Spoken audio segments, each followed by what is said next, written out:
permitiu que transcorresse assim meu ministério também para que, de alguma forma lá, então, pudesse servir ao Senhor e da forma como eu sou.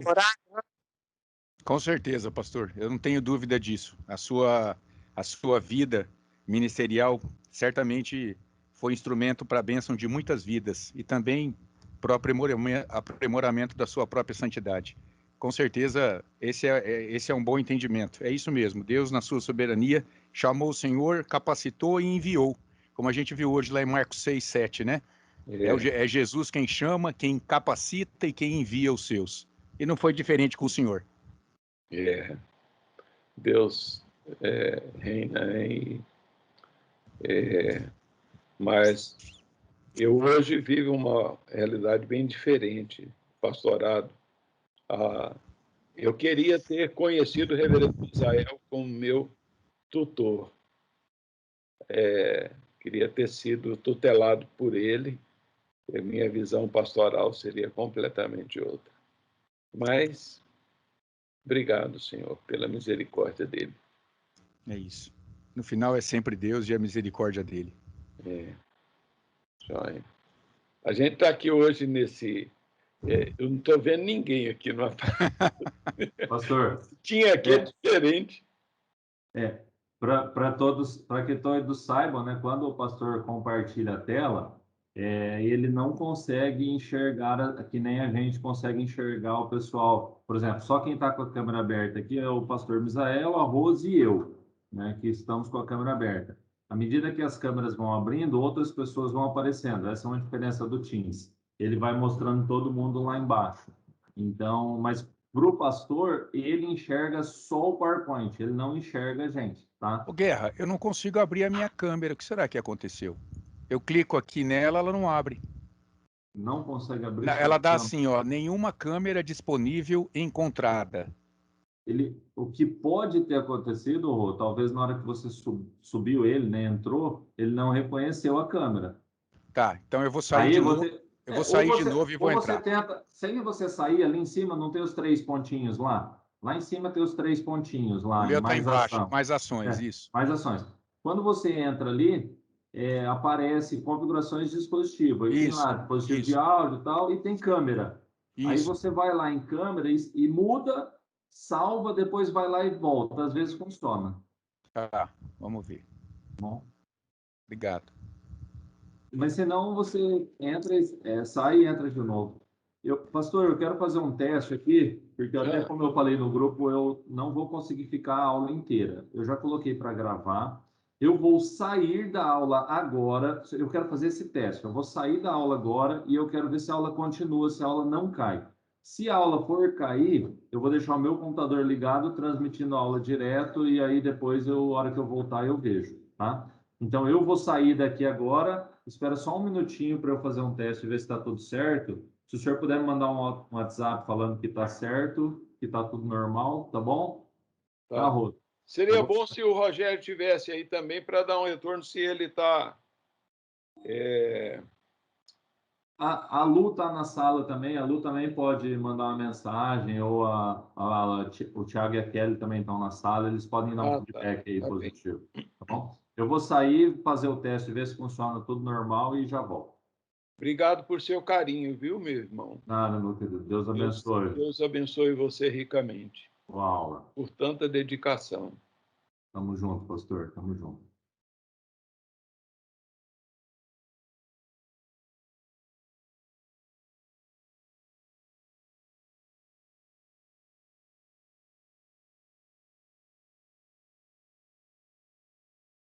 Ok. Bom dia, irmãos. Tudo bem? Tudo na paz do nosso Senhor e Salvador Jesus Cristo? Alguns irmãos estão aí comigo? Amém. Amém. Amém, pastor. Ô, queridos, parece-me que está transcorrendo tudo bem. O Guerrinha abriu a sala e ele vai ter que sair. Então, mas deixe-me perguntar, tá? Tá dando para visualizar a mudança de slide? Tá dando sim, pastor. Tá. Pastor, eu voltei. Pastor. Eu voltei aqui pelo celular da Lu, só para eu fazer um teste. Então aqui tá funcionando. Eu vi que o pessoal tá respondendo aí que tá normal e também tá gravando a aula normal. Então tá bom.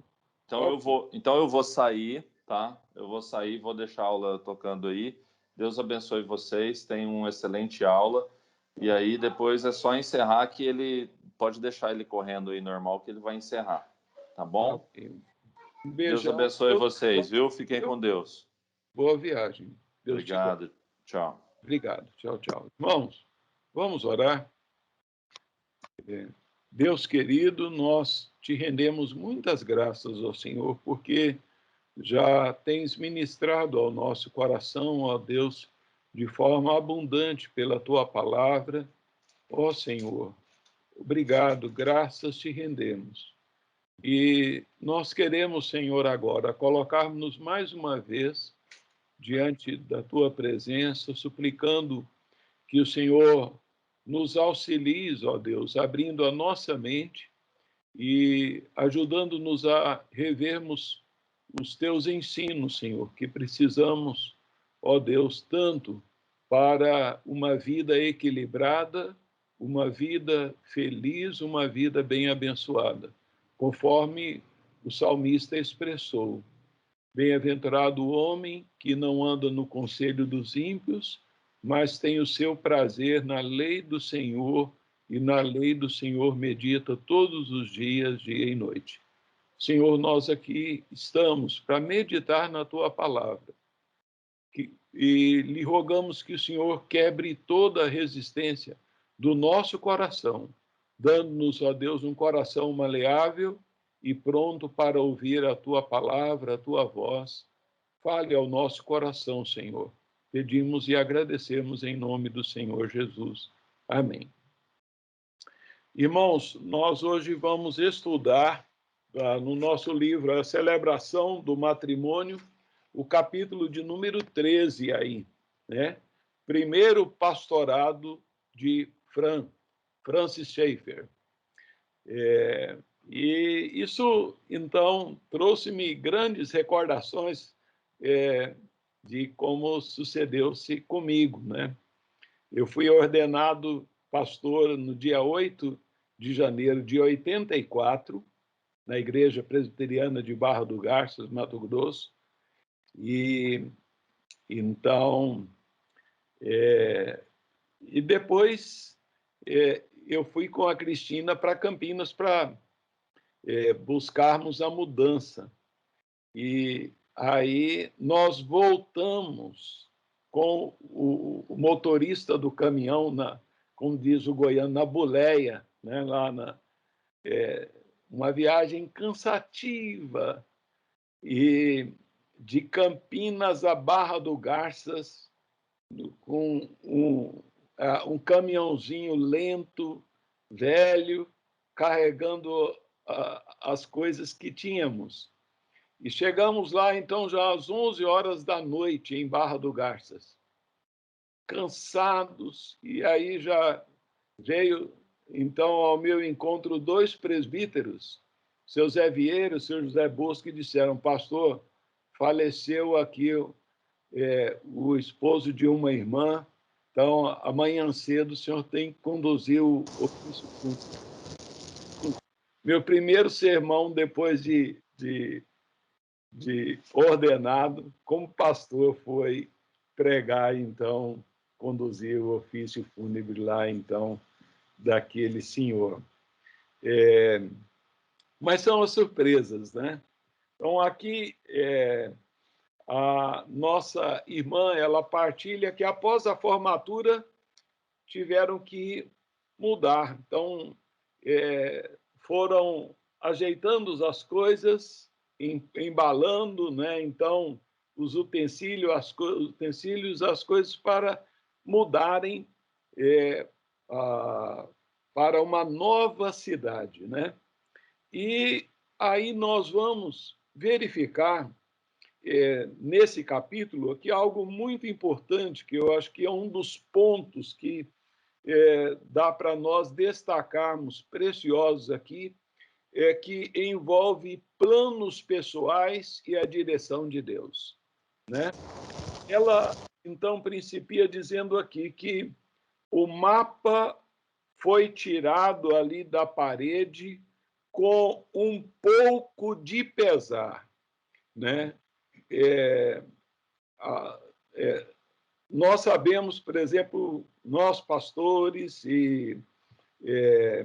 então, principalmente americanos, eles sempre têm assim no escritório pastoral um mapa e ali com coisas, né, alguns percevejos talvez marcando lugares e ela diz, olha, em vez de partirem para o outro lado do mundo, para um lugar exótico, estavam dirigindo-se para outra cidade com que apenas 500 quilômetros de distância, né? E ela diz, iríamos, como diz, né, numa linguagem, iríamos atravessar a rua e não atravessar o mar, né? A ideia que se transmite aqui é que, por certo, eles oravam e tinham no pensamento que iriam ser missionários, talvez na África, algum outro lugar, né? E ela utiliza a expressão aí, num lugar exótico e do outro lado do mundo. Então, nós vemos como é que o coração do homem faz planos, mas Deus é quem dirige os nossos passos. E aquele mapa, ali eles punham os seus olhos, por certo, ali os seus joelhos eram dobrados, e ao olharem para certos pontos, Senhor, será que vai ser para esse país? Para onde nós vamos? Senhor, nos orienta. E aí, então, nós podemos verificar que nós fazemos os nossos planos, mas nós, como servos de Deus, precisamos estar debaixo da direção de Deus, né? Buscando a vontade de Deus. Nesse aspecto, é muito interessante a experiência lá, então, do apóstolo Paulo em Atos 16, de 6 a 10. Gostaria que algum irmão abrisse aí e lesse para nós esse texto aí, Atos 16, de 6 a 10.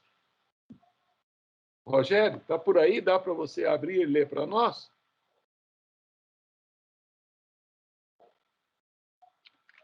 Vocês estão me ouvindo?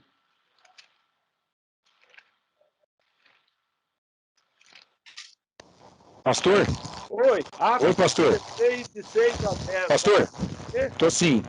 Atos 16, só um minuto. Eu estou tendo realmente problemas aqui, não consigo abrir a câmera e está falhando bastante também por conta da minha internet. Mas eu vou ler. Atos 16, de de 6 a 10. O senhor está me ouvindo? Sim, perfeito. Então tá. E percorrendo a região frígio-gálata, tendo sido impedidos pelo Espírito Santo de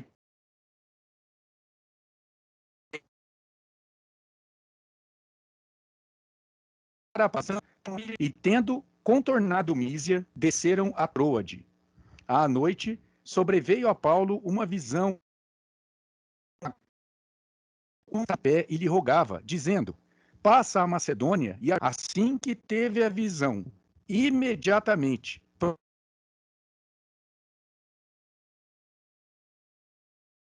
Oi? Cortou, tá partir cortando. e anunciar o evangelho. Nós vemos aí, Paulo está com a equipe, né? Paulo, Silas, Timóteo e Lucas, né? O evangelista. Essa equipe, eles estão ali, então, orando e colocando diante do Senhor, tentando ir para um lugar para pregar o evangelho, e as portas são fechadas, e ali vendo, né?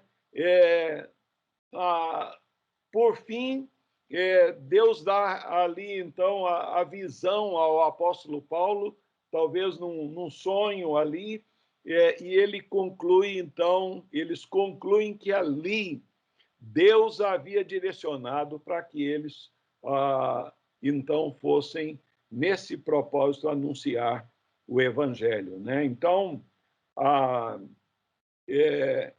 como é que se dá isso, né? Edith Schaefer diz que eles oravam, Senhor, que tu nos envies para qualquer lugar, Senhor. Vejam, essa é uma postura, uma carta em branco diante do Senhor, dizendo, Deus, nós estamos abertos para o que o Senhor quer da nossa vida. Não é muito importante isso. E por fim, ela diz também que entenderam que Deus estava indicando claramente essa direção. Né? Como é que muda de planos para, conforme eles estavam pensando que iriam para o outro lado do mundo, de repente só tem que viajar 500 quilômetros, dentro então dos Estados Unidos.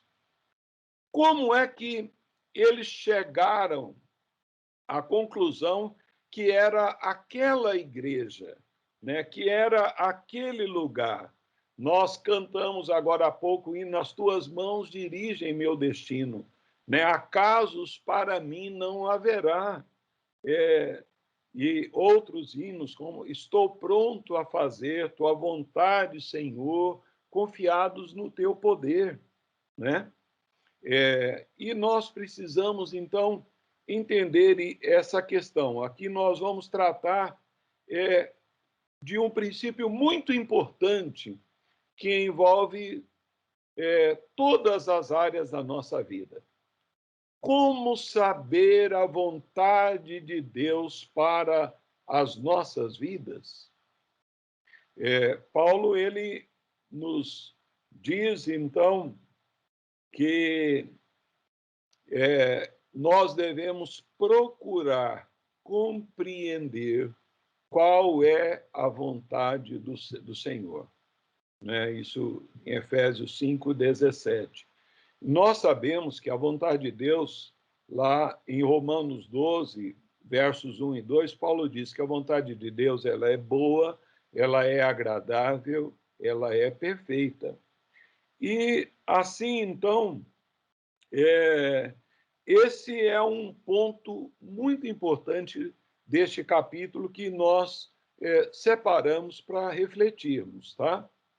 Quais são os meios usados por Deus?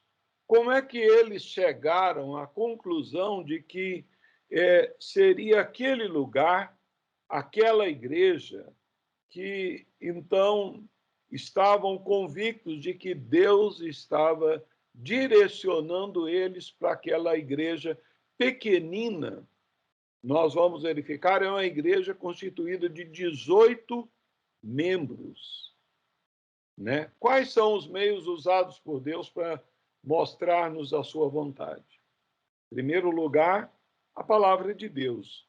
Essa então, a fonte principal. Outros fatores são secundários, mas a palavra de Deus que é fundamental. Dwight Pentecoste, ele afirma, a palavra de Deus é a vontade de Deus. E a vontade de Deus é a palavra de Deus. Alguém disse o seguinte, que a vontade de Deus, ela, então, para nossa vida,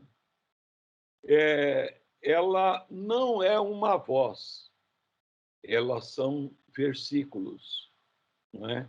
Nós vamos saber a vontade de Deus através da palavra de Deus.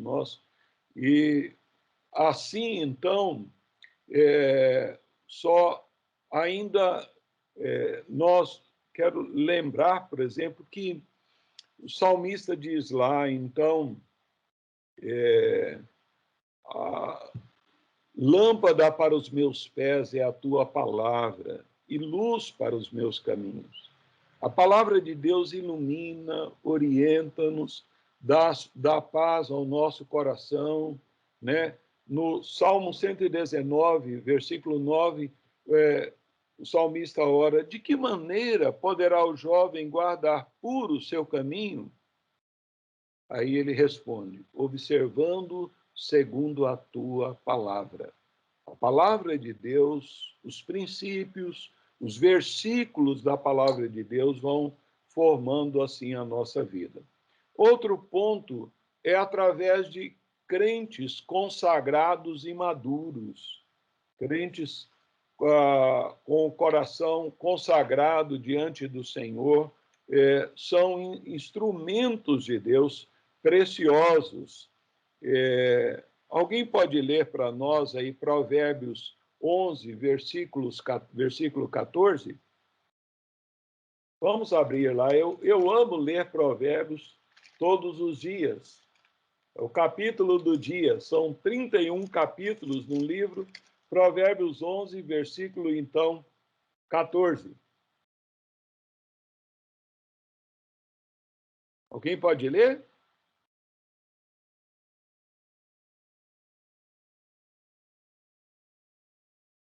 Oi? Vocês estão me ouvindo? Sim, pastor, eu vou ler. 11, 14. Provérbios 11, 14. Não havendo sábia direção, cai o povo, mas na multidão de conselheiros há segurança. Sim, queridos. Então, e a palavra de Deus, no capítulo 12, versículo 15, diz assim: o caminho do insensato aos seus próprios olhos parece reto, mas o sábio dá ouvido aos conselhos. O sábio dá ouvido aos conselhos. Provérbios 15, 22, então, também diz: onde não há conselho, fracassam os projetos, mas com os muitos conselheiros há bom êxito. Né? E nesse aspecto, assim, é precioso o conselho de crentes consagrados. Né? Nós devemos tomar muito cuidado com o amigo falso. Vejam lá ainda, Provérbios 28, versículo 23, que diz assim, eu vou ler aqui para ganharmos tempo. O que repreende ao homem achará depois mais favor do que o que lisonjeia com a língua. E Provérbios 27, versículos 5 e 6 diz: melhor é a repreensão franca do que o amor encoberto. Leais são as feridas feitas pelo que ama, mas os beijos de quem odeia são enganosos. Eu li numa foto que me mandaram, uma imagem, que alguém disse: bonito me encanta, mas o sincero,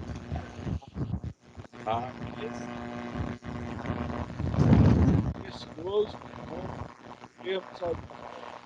olha, é bom, cuidado com esse negócio aí. Deus nos orienta através de pessoas que às vezes não vão falar para nós palavras agradáveis. Parece que tem alguém aí com o microfone aberto, se puder fechar. Mas vamos lá. Através da oração, né? Nós sabemos que este é um meio precioso da palavra de Deus. E Tiago, ele vem nos lembrar desse aspecto quando ele diz, então, Tiago 4:2, nada tendes porque não pedis. Né? E Tiago 1:5, ele diz assim, se alguém necessita de sabedoria, peça a Deus. E ele diz que a todos dá liberalmente, nada lhes impropera e ser-lhe-á concedido. Nós devemos estar orando assim ao Senhor, né? Um servo de Deus chamado Norton Street, ele pergunta: quantos de vocês que desejam conhecer a vontade de Deus dedicam 5 minutos por dia pedindo a Ele que Ele mostre a sua vontade? Então, nós precisamos, por certo, Francis Schaeffer e Edith oravam: Senhor, será que a gente vai lá para Nigéria? Será que vai para algum outro país da África? Será? E Deus os direciona para ir, então, para uma igreja pequenina. Porque a oração, ela fornece um ambiente, então, para que nós possamos discernir os princípios do querer de Deus, né? Também Deus revela-nos a sua vontade através das autoridades, sejam nossos pais, pastor, presbitério, patrões, o cônjuge, né? Provérbios 21:1 nos diz lá que, como ribeiros de água, assim até o coração do rei está nas mãos do Senhor, e este, segundo o seu querer, nos inclina. Eu me lembro que quando eu fui ordenado, o presbitério então veio e disse a mim: olha, Gilberto, nós temos 2 igrejas que estão querendo que você vá. Uma é ficar aqui em Barra do Garças, outra para ir em Santa Helena. Nós queremos dar a você a oportunidade de escolha.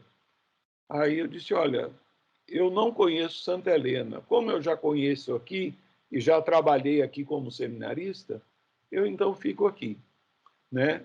Deus nos orienta. Por certo, aqueles irmãos tiveram a orientação do presbitério ali, encaminhando na decisão de que eles fossem para aquela igreja, né? Então, seja também através do raciocínio consagrado, né? Então, uma mente renovada. E Provérbios 22, versículo 3 diz: o prudente vê o mal e esconde-se, mas os simples passam adiante e sofrem a pena. Então, o prudente analisa. Então, como é que nós precisamos, Senhor, em várias áreas da nossa vida familiar, nós precisamos orar: qual é a tua vontade, Senhor? O que nós fazemos em relação a esse emprego novo, isto ou aquilo, né? Pelas circunstâncias que envolvem a nossa vida, né? Então, circunstâncias favoráveis ou desfavoráveis, nós vemos assim, desde que estejam alinhadas com a palavra de Deus. Às vezes, quando nós olhamos, por exemplo, aqui para Gênesis 31, de 1 a 3, né, a palavra de Deus diz assim: então ouvia Jacó os comentários, né, dos filhos de Labão, que diziam: Jacó se apossou de tudo que era de nosso pai, e do que era do nosso pai ajuntou ele toda essa riqueza. Jacó, por sua vez, reparou que o rosto de Labão não lhe era favorável como anteriormente. E disse o Senhor a Jacó: torna-te à terra de teus pais, a tua parentela, e eu serei contigo. Né? Então, às vezes, por exemplo, pela própria expressão facial, então, de pessoas ou do ambiente de trabalho, situações, então, Deus revela-nos a sua vontade, né? Jacó discerniu que os seus primos não estavam satisfeitos com ele, dizendo que ele tinha roubado ali o seu pai, né? E fazendo comentários. Então, aí Jacó foi discernindo e Deus confirmou com ele: olha, vaza, volta para a sua terra, porque você não é bem quisto aqui, está na hora de voltar. Também, um outro meio que Deus dirige-nos à sua vontade é através da paz interior, né? Colossenses 3, 15 nos diz: ora, seja a paz de Cristo o árbitro em vossos corações. A paz do Senhor, ela é muito importante na tomada de uma decisão pelo casal. Olha, a gente está em paz ao tomar essa decisão. Mas é preciso tomar muito cuidado nesse aspecto, quanto a esse quesito, porque o nosso coração é enganoso, né? E nós não devemos nos levar por pensarmos assim, eu sinto. Às vezes, o nosso sentir, nós devemos ter cautela com as nossas emoções, né? E de maneira que que Deus, então, é muito importante que nós estarmos seguros de que a nossa paz esteja também em harmonia paralela com os versículos da palavra de Deus, com os ensinos e princípios da Bíblia, né? Para discernirmos assim a sua vontade, né? Nesse aspecto, só quero lembrar, por exemplo, que a vontade de Deus, Deus não vai vir a você e te revelar. Não, Deus, como nos diz o autor da carta aos Hebreus, tendo Deus outrora falado de muitas maneiras pelos pais, pelos profetas, ele hoje nos fala pelo Filho, ele nos fala pela palavra de Deus. Então, cuidado, tenha muita cautela, às vezes até com irmãos amorosos que, querendo nos ajudar, dizem: olha, eu sonhei com isso, Deus me revelou isso. Muito cuidado, muita cautela com isso, porque pode ter muitos enganos. Os meios usuais que Deus usa para revelar-nos sua vontade são a palavra de Deus, são ali o conselho de crentes consagrados, a oração, a autoridades que Deus coloca sobre nós, né? Através do nosso raciocínio consagrado diante do Senhor, das circunstâncias e da paz interior. Então, esse é um ponto muito importante. Bom, ela menciona que aí, para surpresa deles, chega lá, então, o caminhãozinho para pegar a mudança deles, um caminhão, então, de entrega de café, que foi buscar a mudança deles ali. E ali ela também é surpreendida com a expressão, né, de saudação: tudo bem, reverendo e senhora Schaefer? E ela ficou assim, quase que ela disse, querendo olhar para trás, quem é reverendo aqui, quem é senhora Schaefer, né? Então, sendo tratada, né, 2 presbíteros que foram ali com o caminhãozinho para pegar a mudança deles. E aí, então, eles se dirigiram para uma igreja pequenina, formada por 18 pessoas só, ali, que haviam deixado uma igreja presbiteriana liberal e foram para e formaram a nova igreja que eles iriam pastorear. E nós vamos verificar que aí ela fala da mudança e como eles chegaram, então, para assumirem aquela igreja. E daqui tem um outro ponto muito importante para nós, como família, para considerarmos. O que é este ponto? Trata-se, então, aqui dos honorários pastorais que eram recebidos pelo reverendo Francis Schaeffer e a boa administração.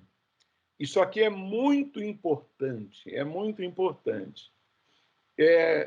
Indiretamente, ela nos traz uma planilha administrativa de como eles lidaram com as finanças lá, então, no início do pastorado. Ela nos diz que ele tinha um salário, os honorários dele eram $100 por mês. Desses $100, então, as despesas fixas, aluguel $36, o incinerador, eu penso que é certo alguma coisa, não sei para que esse incinerador, mas era $1, tinha que pagar por mês. Seguro, $18, total aí os $55. Então, como é que eles iriam administrar? Ela diz que sobravam, então, apenas $5 por semana para alimentação. E aí, o que eles faziam? Eles dizem que faziam as compras somente aos sábados, a hora em que os preços estavam abaixados. Ela usa a expressão. Parece que é como ir hoje, aqui no Brasil, no fim da feira. A feira, então, começa lá, a xepa lá da feira, né?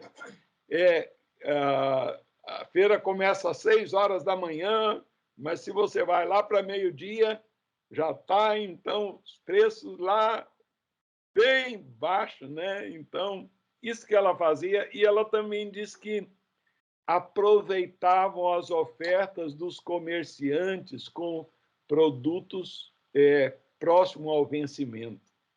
Então, era assim que eles administravam, eles viviam dentro do orçamento.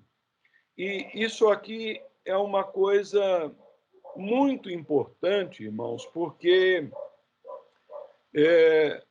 nós sabemos que a questão de finanças, ela pode abalar as estruturas de um relacionamento conjugal.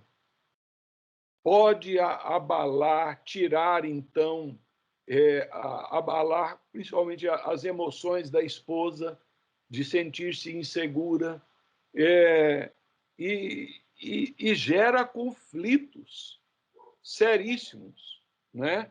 Daí, então, além do princípio que nós precisamos considerar quanto à busca da vontade de Deus, nós precisamos também aprender e rever e considerar esses princípios sobre administração de finanças, né?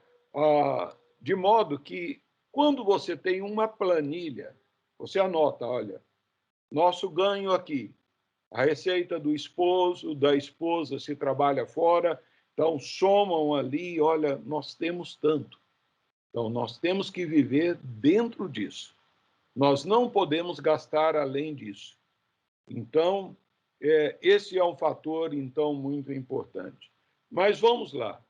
Administrando as finanças com as prioridades corretas. Embora esses sejam alguns princípios já bem batidos, mas vale a pena nós relembrarmos. Nós precisamos, primeiro deles, reconhecer que tudo que possuímos é propriedade de Deus. Salmo 24:1, o salmista diz: ao Senhor pertence a terra e tudo que nela contém, o mundo e os que nele habitam. Quando nós, então, temos essa visão, isso ajuda-nos a descansarmos quanto ao fato de que Deus é que é responsável por nossa propriedade. Assim, quer Ele reduza ou Ele aumente os nossos bens, nós podemos ser-lhe gratos. Devemos, então, aprender a ser flexíveis e ajustar, então, a um ganho ou perda inesperada. O que diz Paulo em Filipenses 4,12?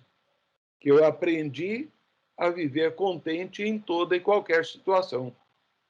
Ele diz, tanto eu sei viver, como é que eu já experimentei de fartura e de fome. Vejam, ó, duas situações difíceis, né, estranhas, mas você entender que Deus está no controle.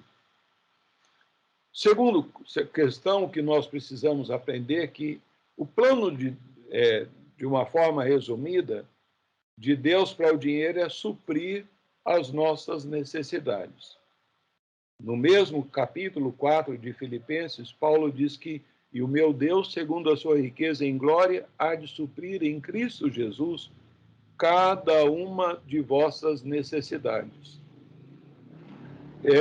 O que ocorre é que muitas vezes nós colocamos supérfluo à frente de necessidade. É necessário isso? Eu preciso mesmo? Eu posso substituir por uma coisa por outra coisa? Eu posso adiar e aguardar um outro tempo? Né? Outro propósito, então, de Deus para o dinheiro é mostrar o seu poder e bênção. Né? Deus diz, olha, Deus nos chama para que nós estejamos consagrando a Ele os nossos bens, e Ele nos diz, olha, vejam, se eu não vos abrir as janelas dos céus e eu não derramar sobre vós bênçãos sem medida. Não é? Então, o outro meio é que Deus quer nos abençoar através dos recursos e de forma surpreendente. Por outro lado, o plano de Deus para o dinheiro é para abençoar outras pessoas por nosso intermédio. Né? Veja, Efésios 4, 28, Paulo diz, olha, aquele que furtava, não furte mais. Antes, trabalhe com as próprias mãos, para que tenha também com que acudir ao necessitado. Nós vemos que um dos projetos de Deus é nos abençoar através do trabalho. O trabalho é uma fonte de bênção, né?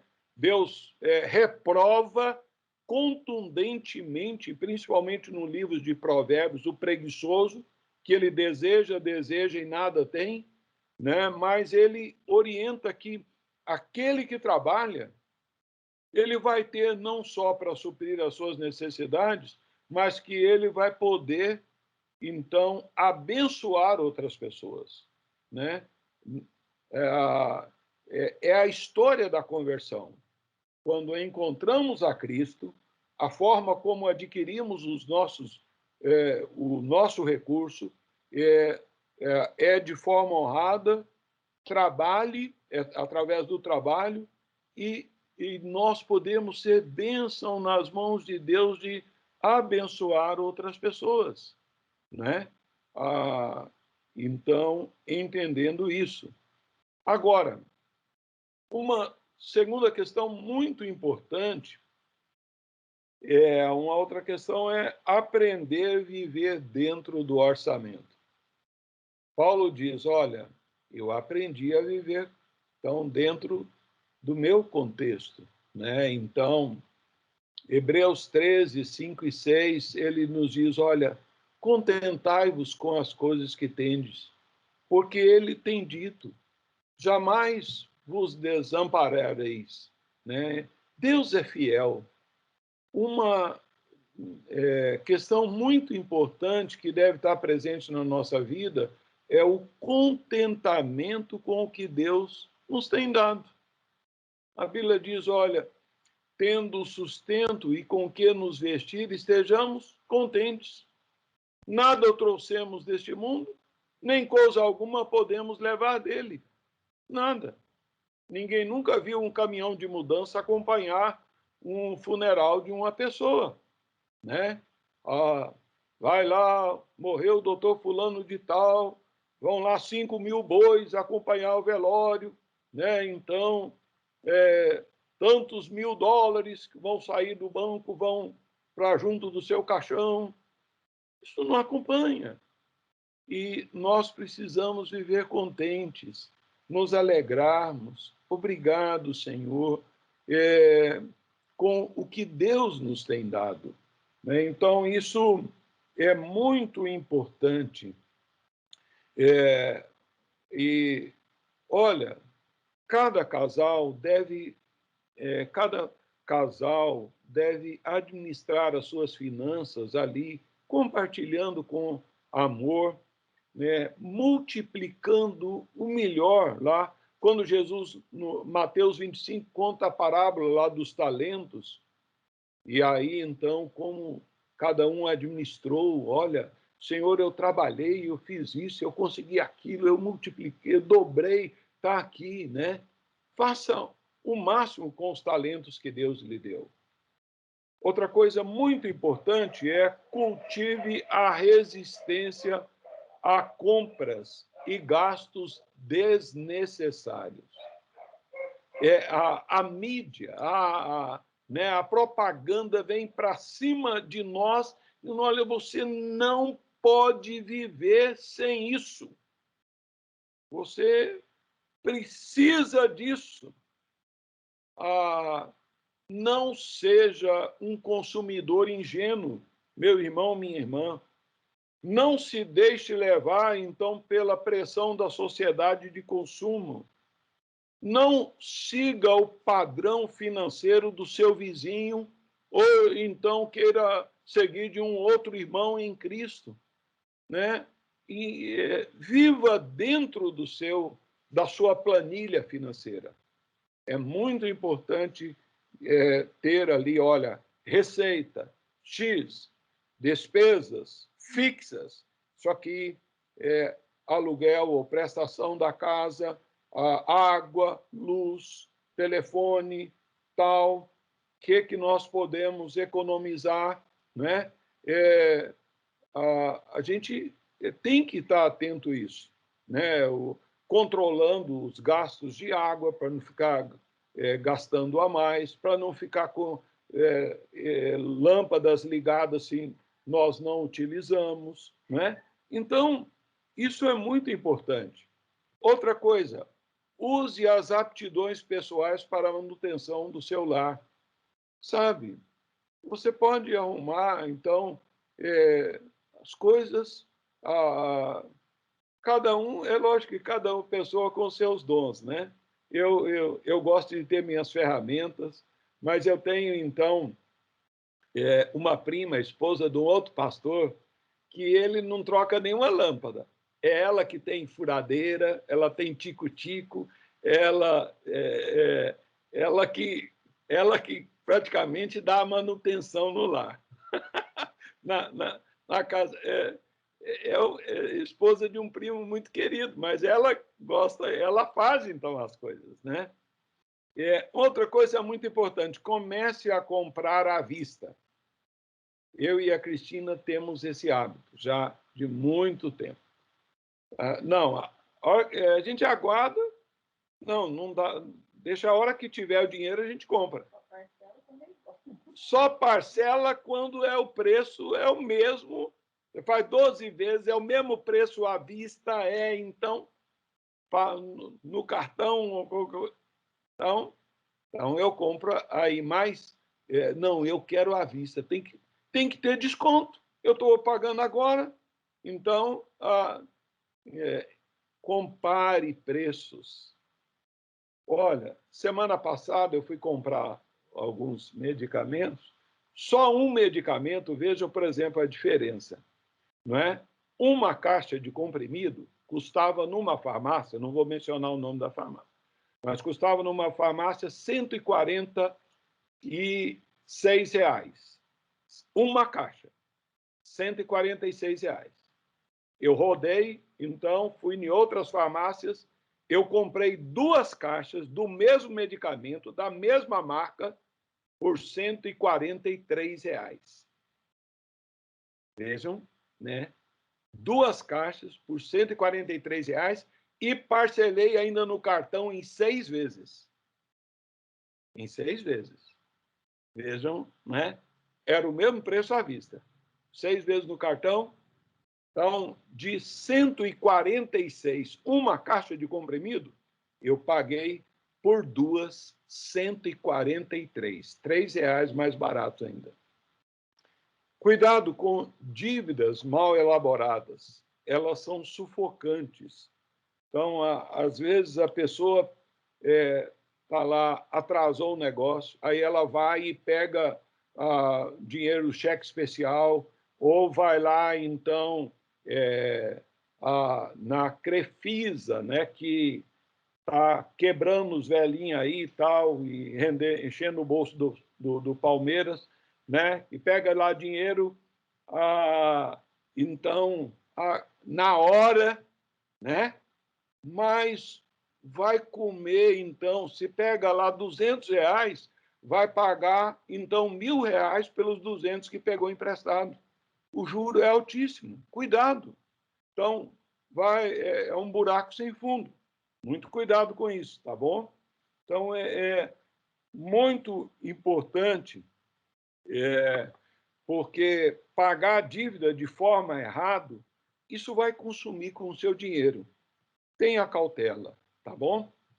Mas ela vai, então, fazer agora aqui, voltando ao nosso capítulo aqui,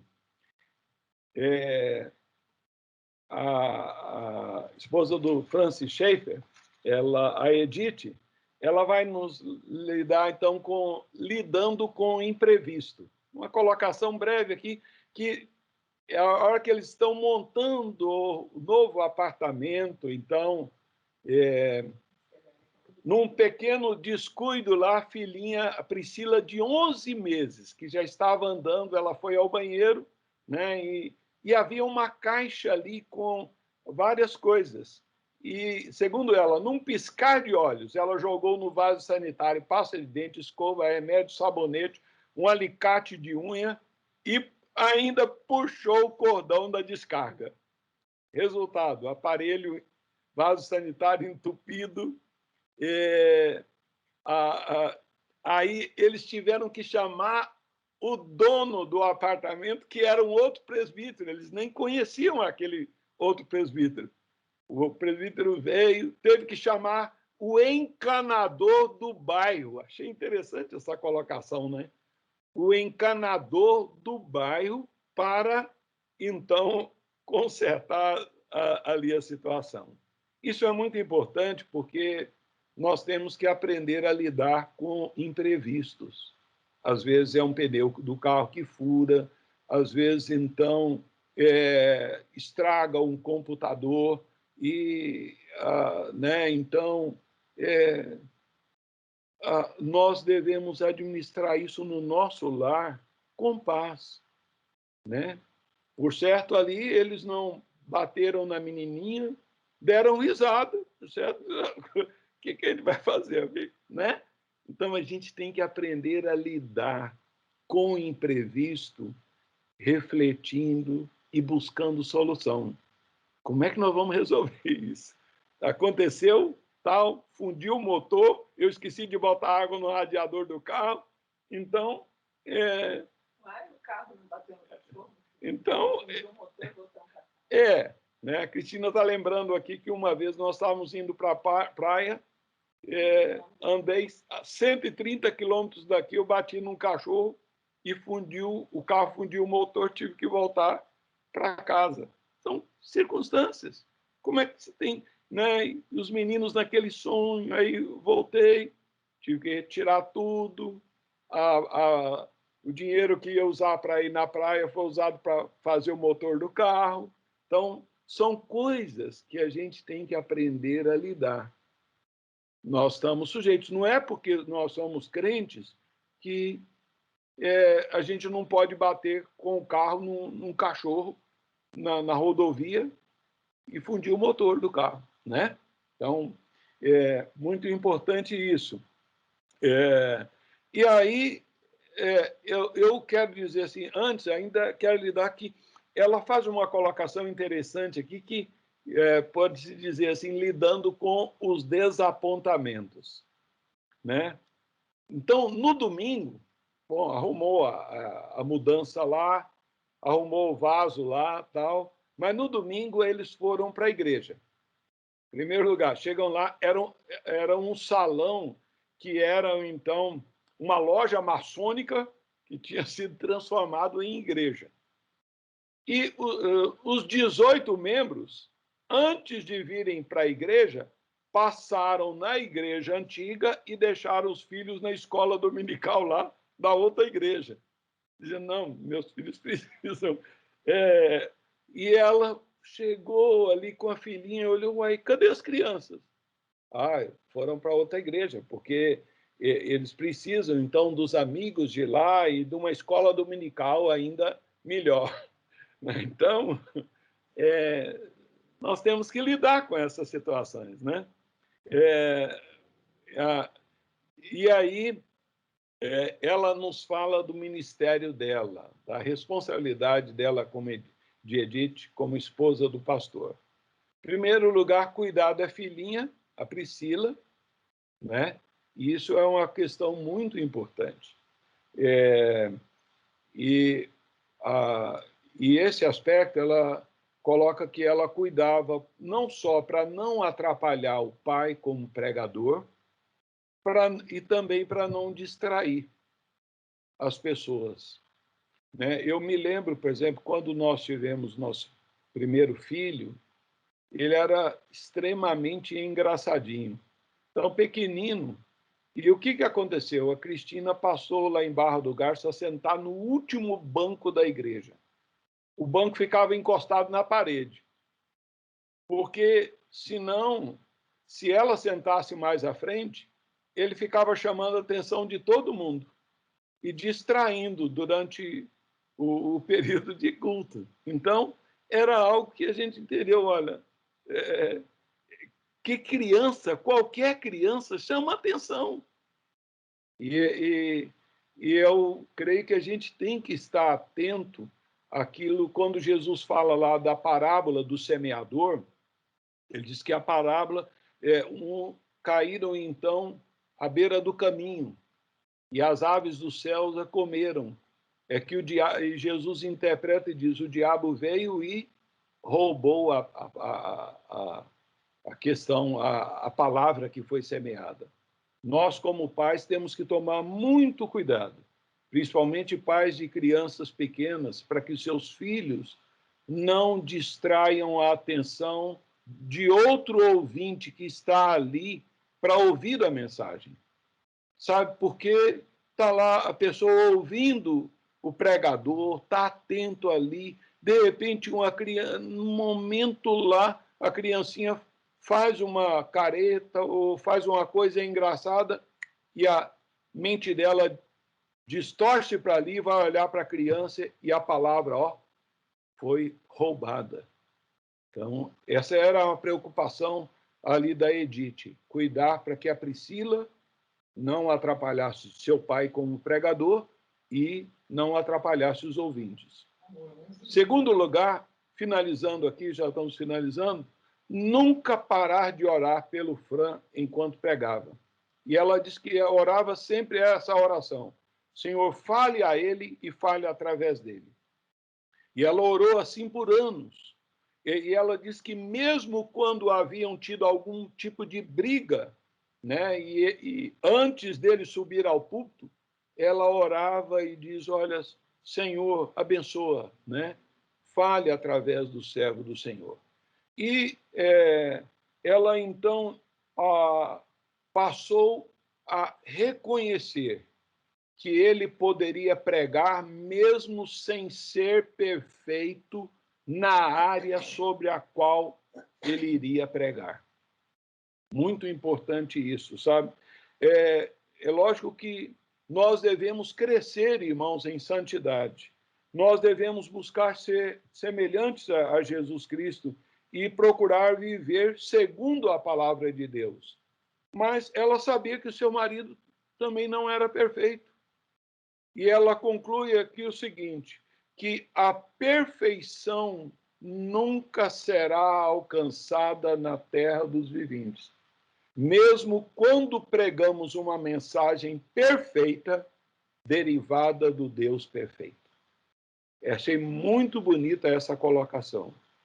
Eu quero que você reflita nisso aí. Você tem o seu cônjuge, nós somos imperfeitos, seu esposo ou sua esposa é, então, imperfeita, nós temos inúmeras falhas, como ficou notório nas mensagens do pastor Misael sobre a família, das nossas fragilidades. Nós somos imperfeitos, nós somos falhos, mas nós devemos aprender a amar, a nos relacionar, e ela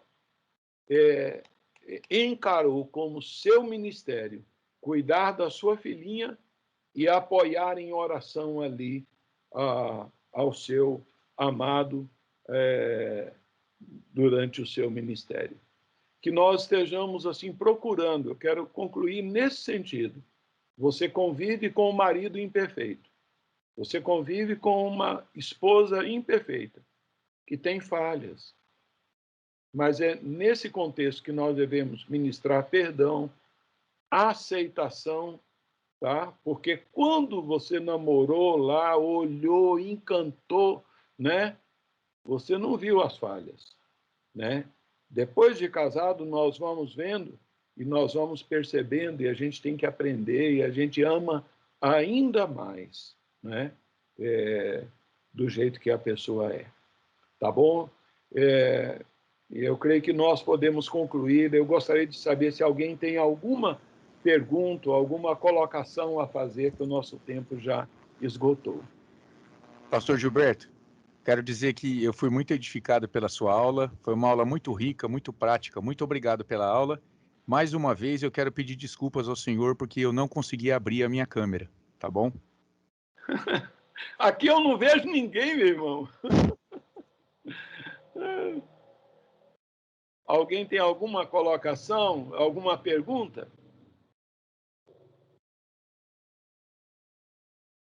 Se não tem, Rogério, você poderia fazer uma oração final encerrando a nossa aula? Claro que sim. Então vamos orar ao nosso Deus.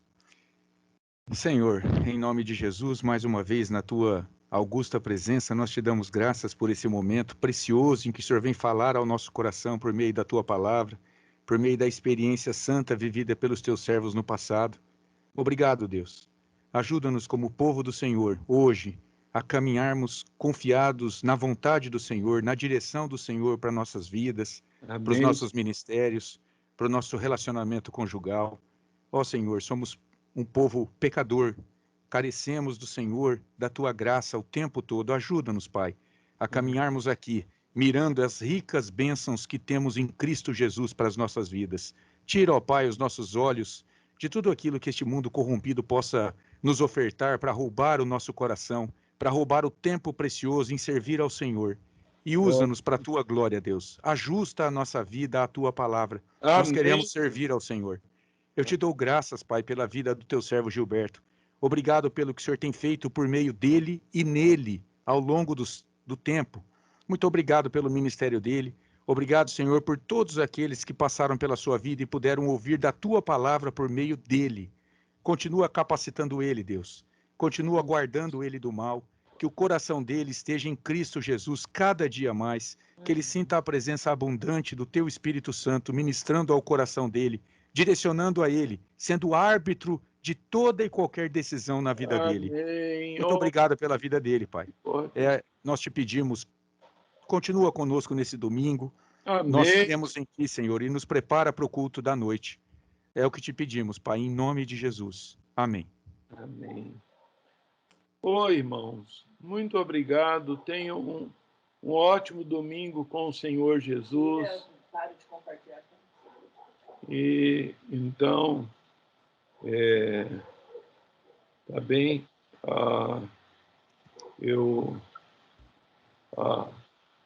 Olha, beijão, Fabinho, e outros irmãos que estão aí. Tá? Tenham um ótimo domingo. Vá com Jesus, viu? Forte abraço. Obrigado. Amém. Tchau, pastor. Tchau, tchau, querido.